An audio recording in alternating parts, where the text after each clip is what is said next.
Olá, meninas, tudo bom? Hoje é segunda-feira, 8 de outubro de 2018. Hoje nós estamos no nosso 15º dia do propósito Caminhada de Oração 3. O tema de hoje é Parceiros do Rei e o terceiro banquete de Esther. Hoje eu vou mesclar o capítulo 8 com o capítulo 9 e nós vamos falar dessa parceria que Esther teve com o rei para cumprir-se o propósito de Deus na vida dela, na vida do povo dela, na vida do tio dela.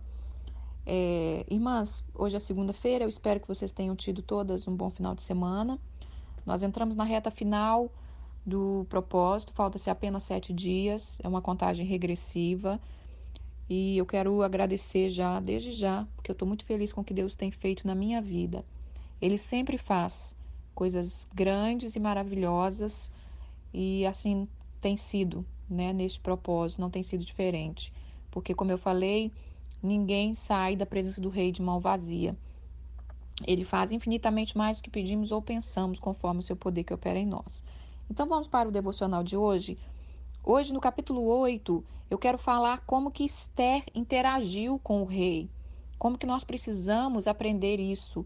Deus quer que nós tenhamos intimidade com ele, Deus quer que nós sejamos pessoas de propósitos, mas ele quer que nós interagimos com ele também, né? Então vamos lá entender o que aconteceu. Vamos relembrar aqui um pouquinho.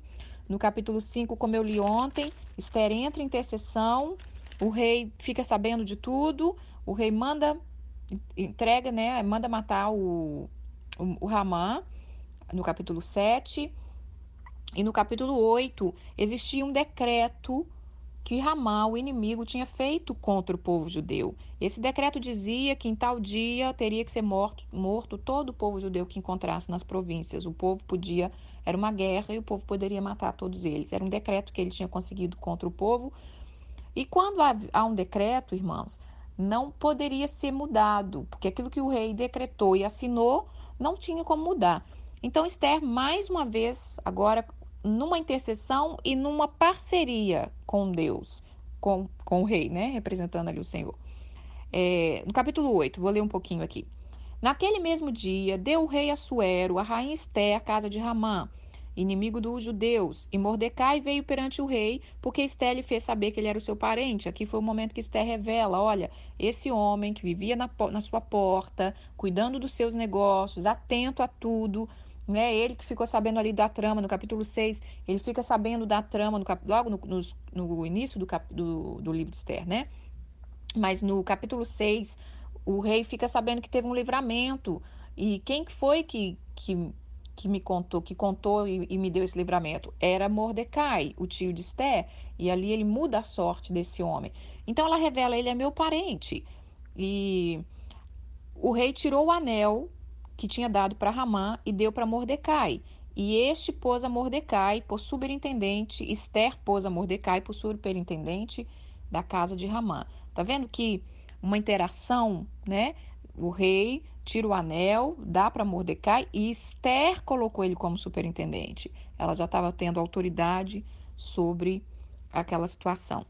E ela falou, Esther falou mais perante o rei, ela lançou aos pés do rei com lágrima, implorou que ele revogasse a maldade que Ramã, o Agadita, tinha tramado para surpreender os judeus. Estendeu o rei para Esther o cedro de ouro. Então ela se levantou e pôs de pé diante dele. Uma outra vez que ela que o rei levanta o cedro para ela, que o rei acha graça ali e resolve atender o pedido dela. E ela lhe disse: se bem parece o rei, se eu achei favor perante ele, se estas coisas que eu estou trazendo diante do Senhor é reta, se isto eu te agrado, escreva que revogue esse decreto. Mas é como eu disse, não pode ser revogado. Aí vamos para o versículo 6. Pois como poderia ver eu o mal que sobrevirá sobre o meu povo? E como eu poderei ver a destruição da minha parentela? Então o rei disse à rainha Esther e ao judeu Mordecai: eis que dei a Esther a casa de Ramã. E eles penduraram numa forca por quem tentaram matar os judeus. Escreve, pois, aos judeus, como bem vos parece, em nome do rei. Sela o anel do rei, porque os decretos feitos em nome do rei, que com o anel se sela, não se pode revogar. Então, vou colocar agora no capítulo, vamos para o capítulo, versículo 9. Então, o rei dá a liberdade para Esther, falando assim: Esther, eu não posso revogar aquilo que foi selado com meu anel, mas eu vou te dar autoridade, tá? Já escreve para os judeus. E aí, fala aqui no capítulo 9. Então, no capítulo 10, versículo 10. Escreveu-se em nome do rei, selou com o anel do rei as cartas e foram enviadas por intermédio dos correios. Nela o rei concedia aos judeus de cada cidade que se reunisse para defender a sua vida, para destruir todo aquele que se levantasse contra eles.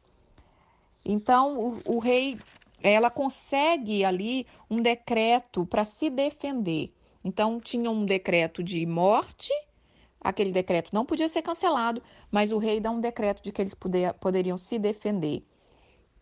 Aí no versículo 15 fala assim, olha, Mordecai saiu da presença do rei com as vestes reais azul celeste e branco, como também com uma grande coroa de ouro, um manto de linho fino de púrpura, e a cidade de Suzã se exaltou e se alegrou.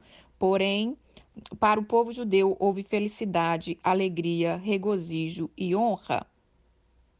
Então, irmãs, Deus entregou uma grande vitória.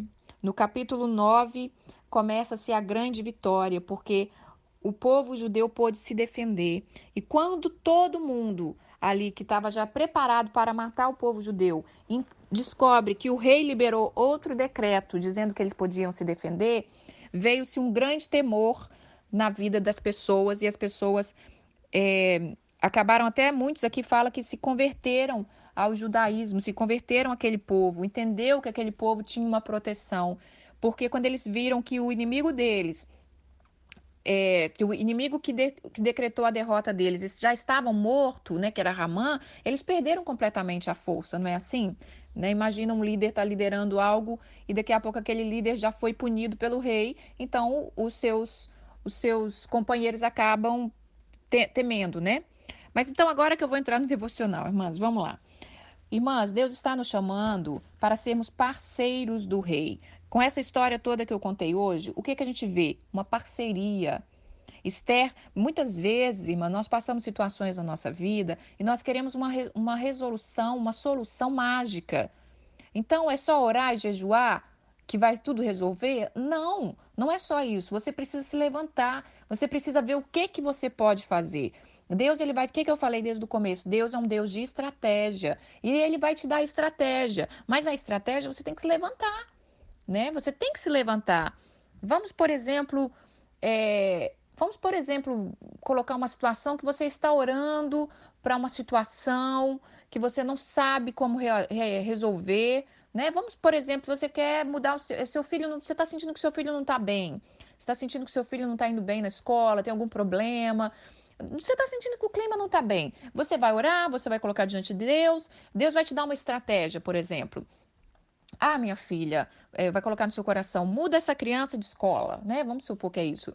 E você começa a ter aquilo começa a queimar no seu coração. Eu preciso de fazer algo, eu preciso fazer algo. Mas você precisa levantar e fazer aquilo que Deus está colocando no seu coração. Não vai bater na sua porta um novo diretor. Olá, querida, tudo bem? Eu estou aqui porque eu senti lá no meu office que o seu filho não está muito bem. Eu gostaria de saber se você não quer vir para minha escola. Não é assim que as coisas funcionam. Pode acontecer? Pode. Isso aí pode acontecer, né? A gente querendo um Deus de milagres. Mas ele quer uma parceria. Deus, quando ele criou o homem, a gente vê ali, quando ele criou o homem no começo no Éden, ele deu uma parceria. Adão, eu criei todo este mundo, tá? Tá aqui nas suas mãos, é para você dominar, é tudo seu. Agora faz aí algumas coisas. Então, todos os dias, na viração do dia, Deus vinha para falar com Adão, e Adão ia fazendo as coisas. Adão foi dando nome aos animais. Adão foi trabalhando, fazendo alguma coisa. Então Deus quer um parceiro. Você é parceira de Deus nas orações? Aprende a discernir, né? O que que é a vontade de Deus, o que que é que você quer decretar. Tem coisa que o Senhor vai falar. O que que você quer fazer nessa situação? Eu te dou a liberdade de escolher o que que você quer fazer. Não é, por exemplo, um trabalho. Você está passando alguma dificuldade no trabalho, você está orando, você não sabe o que fazer. Às vezes Deus te dá a liberdade, filha, eu te dou a liberdade de você sair ou não. Mas a gente precisa caminhar naquilo que Deus quer, porque às vezes a gente é cômodo. A gente é cômodo, a gente se acomoda e a gente quer que Deus faça tudo pra gente, né? E às vezes não é assim. Se você ler a Bíblia toda, é uma parceria. Então você já aprenderam o segredo. O segredo da consagração é para estratégias. E agora qual é a estratégias, né? O que é que eu vou fazer? Qual é a minha parte, Senhor, no processo? Às vezes a gente está passando alguma dificuldade e a gente precisa levantar e procurar, por exemplo, um médico, um especialista, ouvir o que tem a ser feito, não é verdade? Ter uma sabedoria. Às vezes você está passando por uma situação que você não sabe, está sendo injustiçado, você precisa de uma opinião. É lógico que a palavra final para uma pessoa que entende os propósitos de Deus, a palavra final é do Senhor dos Exércitos. Nós não confiamos em carros e em cavalos, como diz a palavra, mas confiamos no Senhor dos Exércitos. Então a palavra dele é final, é tudo alinhado, né? Eu orei, eu me consagrei, Deus deu a estratégia, eu fiz os meus passos, Ele está confirmando os meus passos, então a vitória é certa. Então Esther, ela entra ali no capítulo 8, intercedendo mais uma vez. Eu preciso agora, o Senhor já me ouviu, né, rei? O Senhor já decretou a morte do inimigo, mas eu preciso que esse decreto seja resolvido. Nós precisamos que um decreto de morte saia da nossa vida. Nós precisamos que um decreto de maldição seja revogado sobre a nossa vida, não é mesmo? Às vezes nós caminhamos debaixo de uma maldição hereditária, uma maldição que não deixa a pessoa prosperar, uma maldição que não deixa a pessoa romper na área emocional, na área sentimental. Quantas pessoas amarradas na área sentimental? Então, Senhor, se isso é uma maldição, o que é que eu tenho que fazer para vencer isso aí? E o Senhor vai te dar essa estratégia. Nós vimos aqui o poder do anel. Lembra que eu falei do anel? Mais uma vez nós vimos esse poder. Deus, o rei tirou o anel que ele tinha dado a Ramá e colocou na mão de Mordecai. E falou: com esse anel você libera os decretos. E eu vou relembrar aqui para vocês, irmãs. Vocês têm usado o anel de decretos? Os decretos começam pela fé, começa pela palavra. Profetiza sobre a sua casa, profetiza sobre a situação que você quer ver transformada. Usa a autoridade que Deus lhe deu. Comece a exercitar. Esther começou a exercitar a autoridade. Ela pegou ali o rei, o tio dela, já colocou ele sobre a casa, colocou ele como governador ali da casa desse inimigo. Então ali nós começamos a ver uma rainha que mesmo que ganhou ali, ela ficou sem estar na presença do rei por 30 dias, né? Imagina, uma rainha que não foi chamada para estar na presença do rei em 30 dias. A autoridade, né? Parece que ela não estava exercendo o chamado dela de rainha. Se ela não estava conseguindo nem estar na presença do marido dela, mas nesse momento você vê uma mulher guerreira, você vê uma mulher entrando em ação, tomando posse de quem você é na sua casa, tomando posse de que você é a provedora, tomando posse de que você é a adjuntora, é a conselheira. Talvez a sua palavra dentro da sua casa não tenha muito peso ainda, mas quando você levantar em oração, em jejum, você vai ser uma mulher virtuosa, vitoriosa, em nome de Jesus. É, no capítulo, no final do capítulo 8, no versículo 15, eu quero falar sobre isso também, que Mordecai, o tio da Esther, saiu da presença do rei com vestes reais, azul celeste, branco, como também com grande coroa de ouro e um manto de linho de púrpura. E todo o povo judeu, quando viu aquilo, se alegrou. Você vê que o rei mudou as vestes dele. Ele era um homem que vivia na porta do rei, e a Bíblia fala ali que ele estava com pano de saco. Ele estava ali uma veste de lamento, de vergonha, de choro pelo seu povo. Mas o Senhor veio ali, o rei, e mudou aquelas vestes dele. Mais uma vez, a estratégia das vestes. Mais uma vez, vamos tomar posse das vestes. E no capítulo 6, que eu não falei Eu não li o capítulo 6, mas essa história é quando o rei perde o sono e ele fica sabendo que alguém livrou ele de morte e ele fala: o que foi feito para esse homem? E não tinha feito nada ainda. E aquilo que eu já falei, ninguém sai da presença do rei de mão vazia. Aquilo que foi feito de justiça diante do Senhor, ele vai ser recompensar todo o homem que fez isso. E ali Ramã entra, porque Ramã era o braço direito do rei. Ele entra na presença do rei e o rei já vai perguntando: o que faria um homem a quem o rei deseja honrar? Capítulo 6, versículo 6. E esse homem acha que era ele, né? Ele falou: opa, é comigo. E ele começou a decretar: por que você não veste ele com vestes reais? No versículo 8. Por que você não coloca ele no cavalo que o rei costuma andar? Coloca na cabeça dele uma coroa e faça com que andem com ele e gritem bem alto: assim se faz ao homem, aquele que o rei queria honrar. Irmãs, nós vemos aqui que o inimigo quer roubar aquilo que é nosso.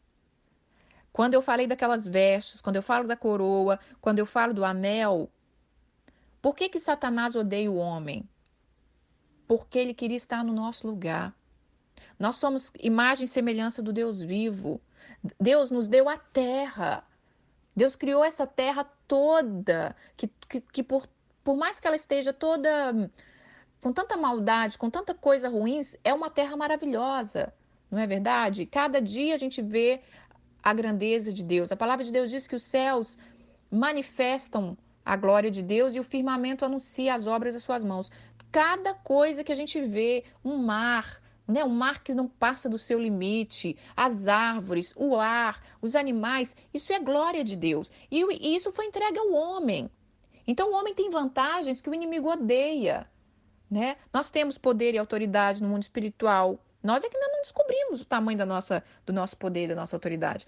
Nós temos o Espírito de Deus dentro de nós somos imagem e semelhança de Deus. Nós temos essa terra que é nossa por herança. Então, assim, o inimigo nos odeia. Então, você vê que ele queria as vestes, ele achou que era para ele. Né? Ramã achou que era para ele. Opa, vai me vestir com as vestes, vai me colocar na coroa. Então, cuide-se para que ninguém roube as suas vestes. Cuide para que ninguém manche as suas vestes. Então, vamos lá. No capítulo 9, para terminar o devocional de hoje, o que acontece no capítulo 9? Depois que foi feito isso, aí conseguiu aquela guerra que estava ali tramada para destruir os judeus foi revertida, eles começam a se defender, o povo, os inimigos começam a recuar e não acontece aquela destruição que estava marcada. Então, no capítulo 9,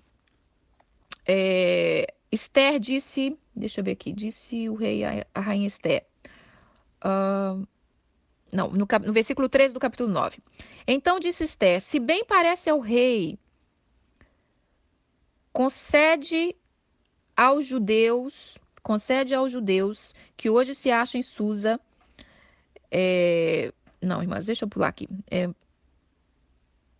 Deixa eu achar, eu mudei aqui, mas eu vou achar, irmã. Peraí, é muita coisa na minha cabeça. Aqui. No versículo 16, também os demais judeus que se achavam na província do rei se reuniram e se dispuseram para defender a sua vida. Tiveram sossego dos seus inimigos. E aí agora vem um decreto, né? Também os judeus, naquele dia, no dia 14 do mês de Adar, versículo 19, dias de alegria, de banquete e de festa, de mandarem porção do banquete uns aos outros. E no 22 fala, como nos dias em que os judeus tiveram sossego dos seus inimigos, o mês que lhe mudou de tristeza em alegria, de luto em dia de festa, para que fizesse banquete de alegria e mandassem porções dos banquetes uns para os outros e dádiva aos pobres. No versículo 28 fala, este dia será lembrado, comemorado de geração a geração, por todas as famílias, em todas as províncias, em todas as cidades. Estes dias de Purim jamais caducariam entre os judeus, e que a memória deles jamais extinguiria entre os seus descendentes. Então, irmãs, depois aqui no capítulo 9, Esther e Mordecai, o tio dela, resolve criar esse dia, que é uma festa dos purins. Essa festa acontece todo ano no povo judeu. Até hoje eles comemoram essa festa para lembrar esse grande livramento. Essa história não é história da carochinha, essa história não é história de mentirinha, isso é uma história real. Se você ler a vida do povo de Israel, isso é uma história real. O povo foi realmente liberto, o povo foi livre de uma grande destruição que estava tramado sobre ele. Então, todos os meses, lá para o mês de março, mais ou menos, não sei a data certa, cada ano é uma data, mas é mais ou menos no mês de março, se comemora essa festa dos Purim. Então, é uma festa onde tem um banquete. Aí é que eu estou falando do terceiro banquete de Esther, que Esther pede ao rei, a gente pode fazer isso, e aí ele decreta que pode, né? Porque ela já estava com a autoridade ali para fazer. Então está falando que era o mês que se mudou de tristeza em alegria, o luto em dia de festa. Eu me lembro que quando eu orei, 17 anos atrás, eu orei 17 anos atrás eu recebi a vitória, mas eu orei 6 anos para receber essa vitória que eu estava orando. E um dia eu falei, Senhor, me dá uma palavra, porque a espera está difícil e eu preciso de uma palavra. Eu ainda não conhecia essa história toda aqui. E quando eu tirei a palavra, o Senhor colocou isso aqui, ó, como o dia 14 do mês de Adar, e como o mês que se mudou de tristeza em alegria e de luto em dia de festa. E fizeram banquetes e mandaram presentes para os pobres, uns para os outros e para os pobres. E eu falei, que mês de Adar é esse, né? E aí eu descobri que era março. E eu fiquei com aquilo no coração, falei, será que vai ser o mês da minha vitória? E por incrível que pareça, irmãs, foi o mês da minha vitória. Acho que foi dia 20 de março, Deus me entrega aquela grande bênção que eu esperei por 6 anos. E ali eu tomei posse dessa palavra que fala, eu amei essa palavra quando fala, o mês que lhe mudou de tristeza em alegria. Deus quer marcar as nossas estações com meses que mudam de tristeza para alegria. Ontem eu fui visitar uma amiga que ganhou uma bebê. Eu não ia falar isso aqui, mas eu vou falar. E ela ganhou nesse mês de outubro, um mês que para ela era muito difícil, porque há 6 anos atrás ela perdeu uma irmã nesse mês. Há 2 anos atrás ela perdeu o pai nesse mesmo mês. E ontem ela estava tendo o terceiro filho, numa menina. Então, assim, foi uma emoção muito grande naquela visita, porque Deus mudou a sorte dela. Né? É lógico que eu não estou falando que ninguém substitui ninguém, mas Deus mudou a sorte dela. Deus mudou, filha, esse mês é o mês em que eu mudo de tristeza para alegria. O Senhor quer fazer isso na nossa vida, irmã. Eu espero que vocês tenham recebido a sua porção de hoje, que você seja parceiro de Deus. Senhor, qual é a minha parceria? O que é que eu tenho que fazer? Vamos deixar de ser crentes passivo? Vamos deixar de ser crente que a gente esconde através da preguiça, né? Através da oração, do jejum, e Deus vai fazer, Ele vai fazer. Mas qual é a sua parte, né? Você precisa se levantar e fazer alguma coisa? O que é que eu posso indicar? Porque às vezes nós queremos que Deus faça coisas, mas a gente não indica, né? Por exemplo, você quer fazer uma faculdade e tá no seu coração, Deus colocou no seu coração. Mas qual é a faculdade? O rei está te perguntando o que você quer fazer, filho? O que você quer estudar? Se você quer isso e eu apoiei, então vai, levanta e faça alguma coisa, né? Então, assim, detalhes que é só o Senhor para te revelar. Amém? E Ele quer nos ensinar a fazer banquetes de alegria. Ele quer que a gente nós tivemos o banquete perante o rei, nós tivemos o banquete onde Deus muda a nossa história na presença do inimigo, mas fazer banquetes em celebrar as nossas vitórias perante o rei. Faça banquetes, né? Nunca esqueça daquele dia, daquele mês, daquele ano, daquela vitória que Deus te deu. Nós temos a memória muito fraca, irmãs, muito fraca. Nós vivemos de pedidos em pedidos e esquecemos das vitórias. Então, nesta manhã, que o Senhor possa falar conosco. Eu não sei se eu vou continuar alguma coisa aqui no livro de Esther ainda. Vamos ver o que Deus vai fazer. Eu tenho alguns outros devocionais para colocar até o final do propósito. Não sei se esse foi o último sobre Esther, mas assim, é um livro maravilhoso, é um livro riquíssimo. busquem ler, aprender e conhecer mais, em nome de Jesus. Senhor, obrigado por este dia. Obrigado por esta palavra maravilhosa. Senhor, a tua palavra é maravilhosa. Toma a vida das minhas irmãs na tua presença. Renova as forças, dê uma semana de vitória para cada uma semana de produtividade, uma semana onde a gente reme o nosso tempo para viver coisas que realmente importam. Tira toda a distração do nosso meio, Senhor. Tira toda a distração da nossa vida. Nos ajuda a tomar a rédea, Senhor, das nossas vidas. O tempo tem nos consumido, Senhor, mas é porque nós temos deixado, porque a agenda do nosso tempo está nas nossas mãos. E é como o anel do rei que está na mão ali de Esther e de Mordecai. Nós temos autoridade para decretar sobre a nossa vida. Eu quero te agradecer nesta manhã, Senhor. Pedir que o Senhor mude a nossa história. Que o Senhor permita, assim, que a gente possa enxergar no mundo espiritual as vestes que o Senhor tem nos dado, maravilhosa. Nos dê força para que ninguém venha roubar as nossas vestes. Em nome de Jesus. Amém.